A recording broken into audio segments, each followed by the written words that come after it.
नमस्कार सभी को। नमस्कार, गुड इवनिंग। मैं डॉक्टर कविता नुनिया स्वागत करती हूँ आप सभी का हिंदी साहित्य की लाइव कक्षाओं में। टेक्स्ट बुक सुपर कोचिंग के यूट्यूब चैनल पर आप सभी का स्वागत है, जहां पर हम कर रहे हैं हिंदी भाषा से जुड़े हुए महत्वपूर्ण प्रश्न।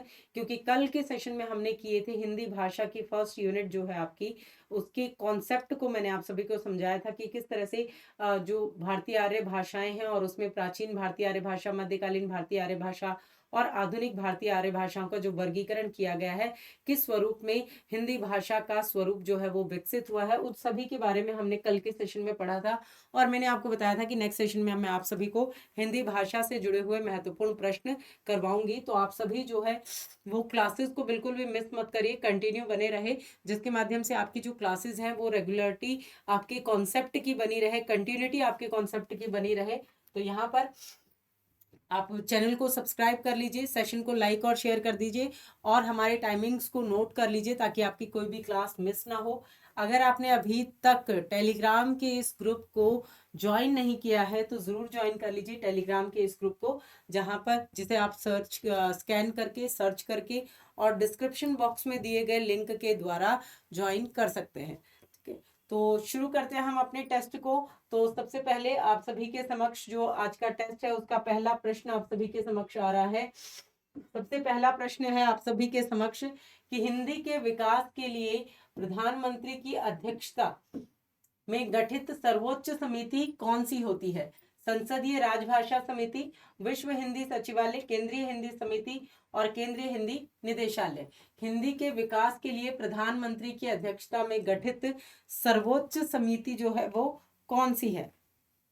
सही प्रश्न का आंसर आप सभी लोग करेंगे कमेंट सेक्शन के अंतर्गत, बताइए। चलिए, वेरी गुड।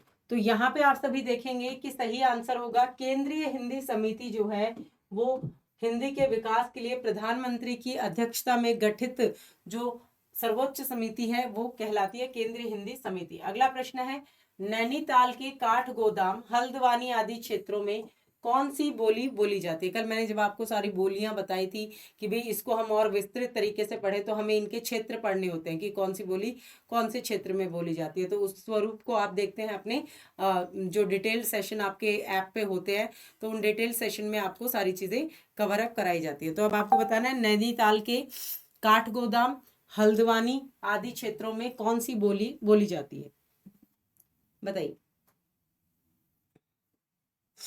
जौहरी, सिराली, गंगोई और रच बहसी, कौन सी बोली? और ये बोली जो है आपकी कौन सी से आ जाएगी? ये आपकी पहाड़ी से, ठीक है, गढ़वाली और उस स्वरूप में ही ये विकसित हुई है। तो ये बोली जो है वो आपकी बोली जाती है नैनीताल के काठगोदाम और हल्द्वानी के अंतर्गत।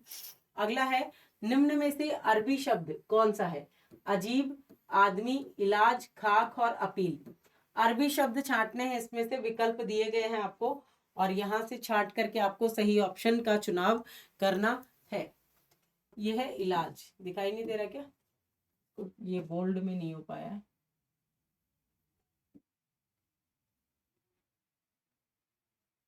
इसको बोल्ड कर देते हैं हम।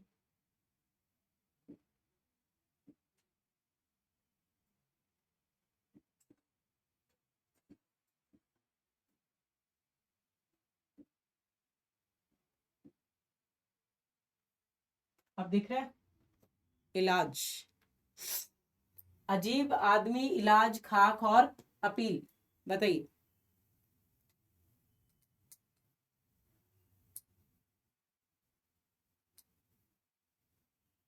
तो यहाँ पे आप देखेंगे कि क्या होगा सही आंसर, कि अजीब जो है ये भी अरबी शब्द है, आप देखेंगे, ठीक है, और आदमी जो है ये भी अरबी शब्द है और इलाज जो है ये भी अरबी शब्द है।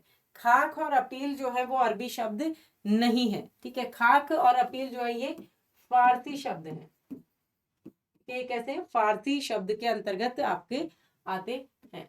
अगला प्रश्न है, देखिए कि कथन कहा गया है कि भौगोलिक परिवेश का भाषा के मानकीकरण की प्रक्रिया में महत्वपूर्ण योगदान रहता है। भाषा मूलतः सामाजिक उत्पाद है। सामाजिक परिवेश किसी भाषा के मानकीकरण की प्रक्रिया को गति प्रदान करने वाला सबसे सबल कारण है। ठीक है, बहुत इंपॉर्टेंट कथन और कारण है। कौन सा सही है कौन सा गलत है उसके बाद में समझेंगे कि इसमें क्या कहा गया है। कि जैसे जैसे भौगोलिक परिवेश बदलता है तो क्या उसमें भाषा के मानकीकरण की प्रक्रिया का योगदान रहता है, और अगर रहता है या नहीं रहता है तो उसके संदर्भ में जो कारण दिया गया है क्या ये सही दिया गया है। इस पर आपको ध्यान से आंसर करना है कि ए और आर दोनों सही है दोनों गलत है, एक सही है या एक गलत है, बताइए।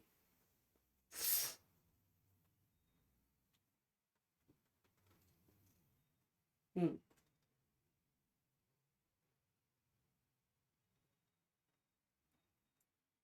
तो देखिए यहाँ पर कि भौगोलिक परिवेश का जब भाषा के मानकीकरण पर जो स्वरूप पड़ता है या प्रक्रिया का योगदान, की भाई मानकीकरण जब होगा तभी तो भाषा का मानक रूप आगे फॉरवर्ड होगा। ठीक है, तो बिल्कुल सही है। भाषा क्योंकि सामाजिक उत्पाद है, समाज में प्रयोग की जाती है। सामाजिक परिवेश किसी भाषा के मानकीकरण की प्रक्रिया को गति प्रदान करने वाला सबसे सबल कारण है। ठीक है, अर्थात कि भाई मानकीकरण की जो प्रक्रिया है वही गति प्रदान उसे करता है, तो दोनों सही है और व्याख्या भी सही है। अगला प्रश्न है, हिंदी आकृति की दृष्टि से निम्नलिखित से में किस प्रकार की भाषा है। प्रश्लिष्ट, योगात्मक, अयोगात्मक, शिश्लिष्ट, योगात्मक, अश्लिष्ट, योगात्मक। प्रश्लिष्ट योगात्मक, अयोगात्मक, श्लिष्ट योगात्मक, अश्लिष्ट योगात्मक। किस तरह की भाषा जो है वो हिंदी आकृति की दृष्टि से, आकार की दृष्टि से। हम्म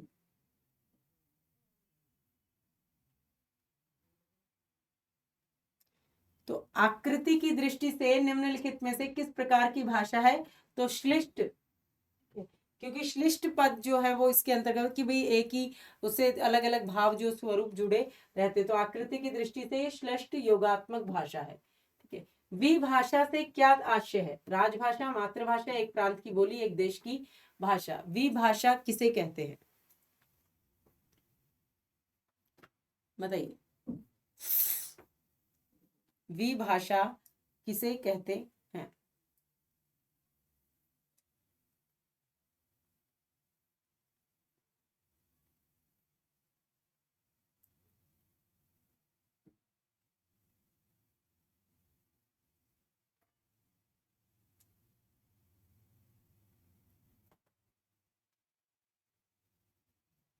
तो विभाषा से क्या आशय है, विभाषा का अर्थ होता है एक प्रांत की बोली।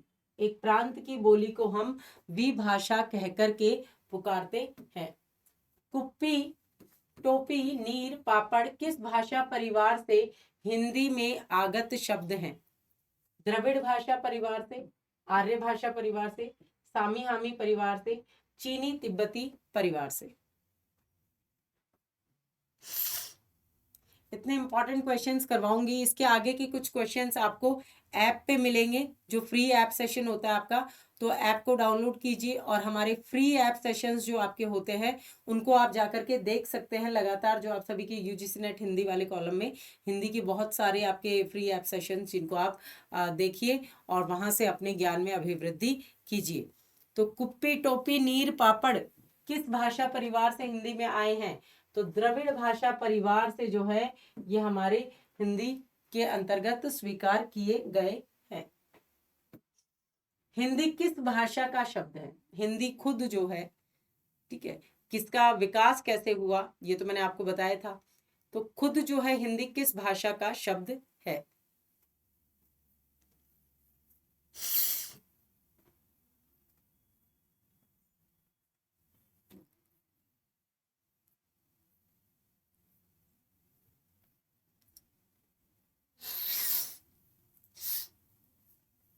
हम्म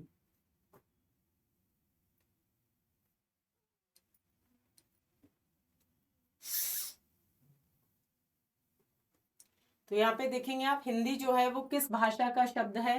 हिंदी फारसी भाषा का शब्द है, क्योंकि फारसी लोग जब सिंधु नदी पार करके आए थे तो वो स का उच्चारण ह करते थे, तो वहां सिंधु नदी के किनारे रहने वाले आर्यों को उन्होंने हिंदू कह करके संबोधित किया, और इसी तरह से हिंदू से हिंद और हिंदवी और हिंदी शब्द जो है वो बनते चले गए।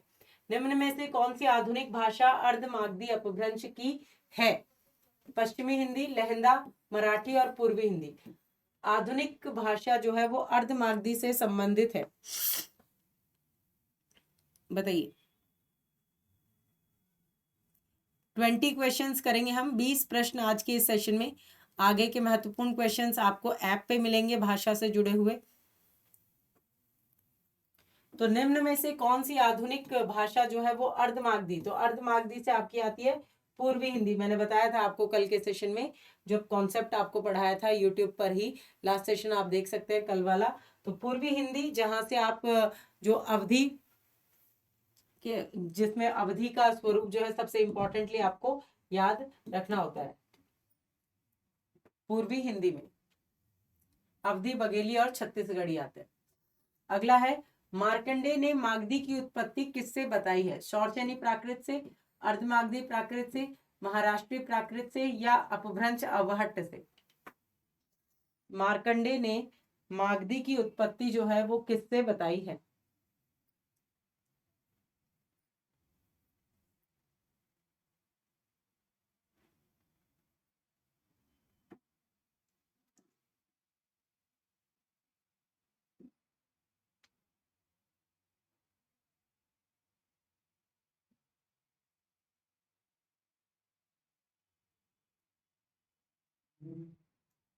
चलिए, वेरी गुड।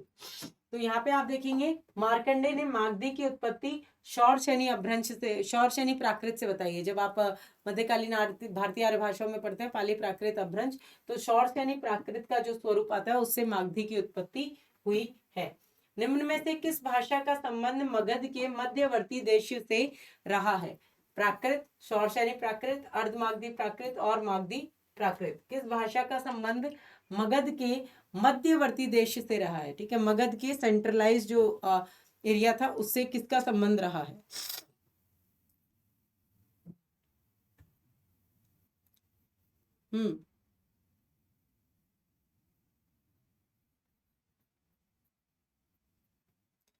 चलिए, वेरी गुड वेरी गुड।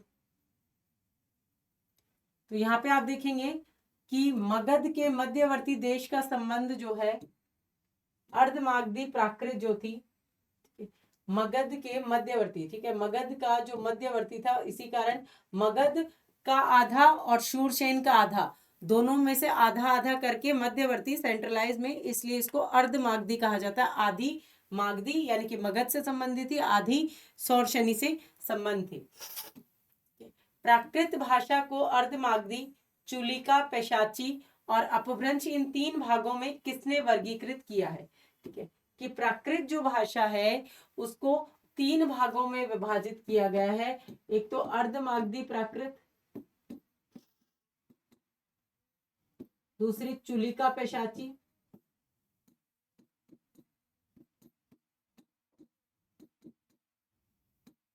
और अपभ्रंश।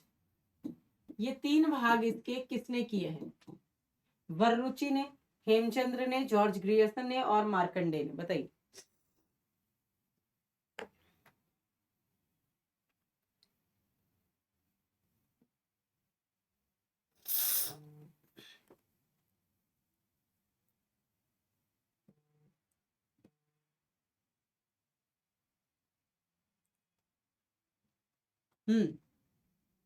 Very good. तो देखिए, आप यहाँ पर देखेंगे कि किसने इसके भाग किए हैं, तो ये किए हैं आपके हेमचंद्र जी ने। ठीक है, हेमचंद्र ने प्राकृत भाषा को इन 3 भागों में विभाजित किया है। कच्चान व्याकरण किस भाषा में लिखा गया ग्रंथ है? संस्कृत, प्राकृत, पाली और खड़ी बोली। कच्चान व्याकरण किस भाषा में लिखा गया ग्रंथ है?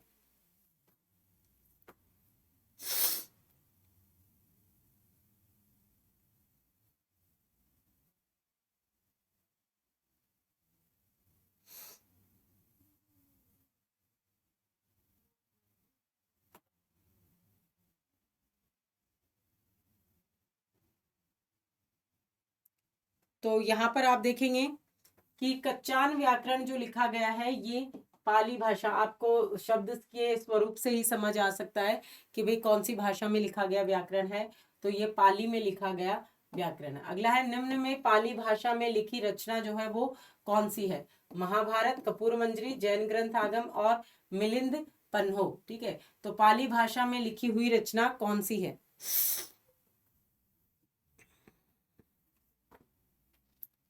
बताइए। 14 नंबर का क्वेश्चन है, 20 क्वेश्चन होंगे आज के सेशन में, और आगे के क्वेश्चन हम ऐप पे करेंगे। तो ऐप पे जुड़ने के लिए आप सभी को ऐप को डाउनलोड करना है और फ्री सेशन में जाना है। फ्री सेशन आपको दिख जाएंगे हिंदी के आपको, तो वहां पर आप फ्री सेशंस देख सकते हैं। तो पाली भाषा में लिखी गई कौन सी रचना जो है, इनमें से है महाभारत, कपूर मंजरी, जैन ग्रंथ आगम और मिलिंद पन्हो। तो देखिए, महाभारत तो आपकी किसमें, लौकिक संस्कृत, कपूर मंजरी भी उसी का स्वरूप है। जैन ग्रंथ जो आपके लिखे गए, ये आपके अपभ्रंश में लिखे गए। मिलिंद पन्नो जो है, ये आपकी पाली भाषा में लिखी गई रचना है। अगला प्रश्न है, त्रिपिटक ग्रंथों की रचना किस भाषा में हुई?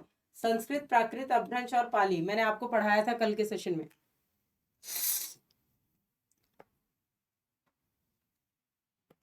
त्रिपिटक यानी कि 3 पिटक।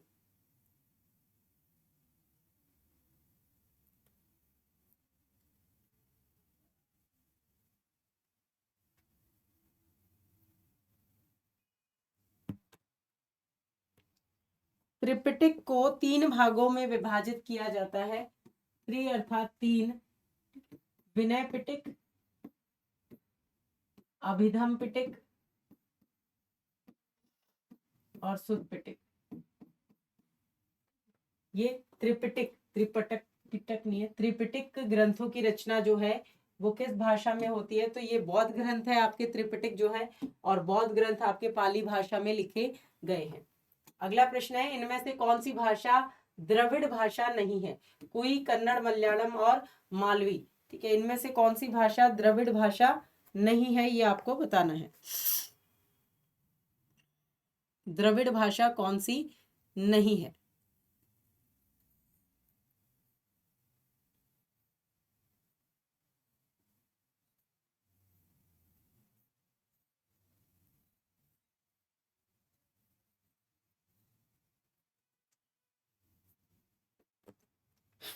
कौन सी भाषा जो है वो द्रविड़ भाषा नहीं है? तो यहाँ पर आप देखेंगे मालवी जो है, ये आपकी किसके अंतर्गत आती है? राजस्थानी। और राजस्थानी में जो 4 मारवाड़ी, मालवी, मेवाती और ढूंढाड़ी जो आती है, उसमें से आपकी ये आती है। तो ये आपकी द्रविड़ के अंतर्गत नहीं आती, ये आर्य परिवार की भाषा है।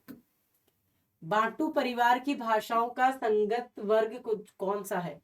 जुलू, कांगू, काफिर, रुआंदा, माओरी जुलू, कांगू, काफिर, कांगू, मुंडारी जुलू, समोअन, समोअन जुलू, रुआंदा और कांगू। बांटू परिवार की भाषाओं का संगत वर्ग जो है वो कौन सा है?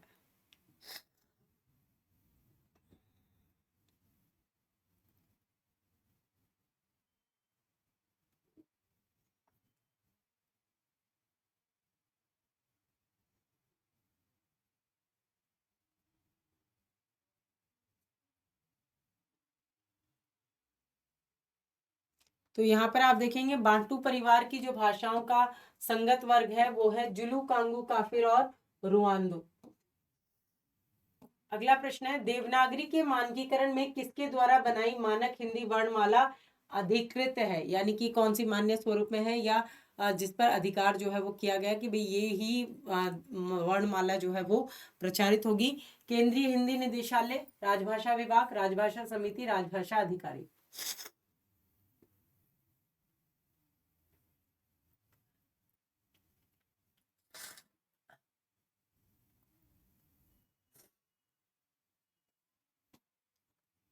देवनागरी लिपि के मानकीकरण में बहुत सारे प्रयास हुए, व्यक्तिगत प्रयास भी हुए, सामूहिक प्रयास भी हुए, संस्थागत प्रयास भी हुए।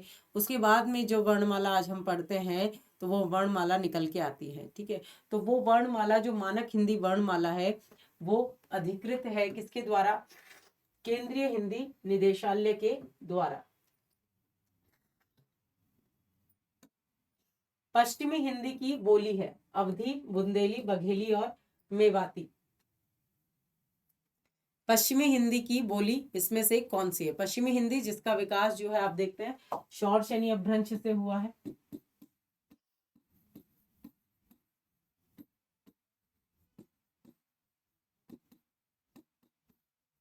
और इसमें से किसका स्वरूप जो है आपको देखने को मिलेगा पश्चिमी हिंदी की बोली के रूप में?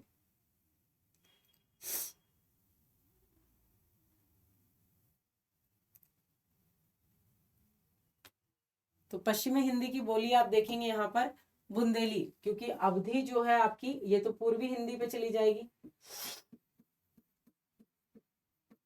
ठीक है, बघेली, अवधि बघेली और छत्तीसगढ़ी ये भी आपकी पूर्वी हिंदी, और मेवाती जो है ये आपकी राजस्थानी।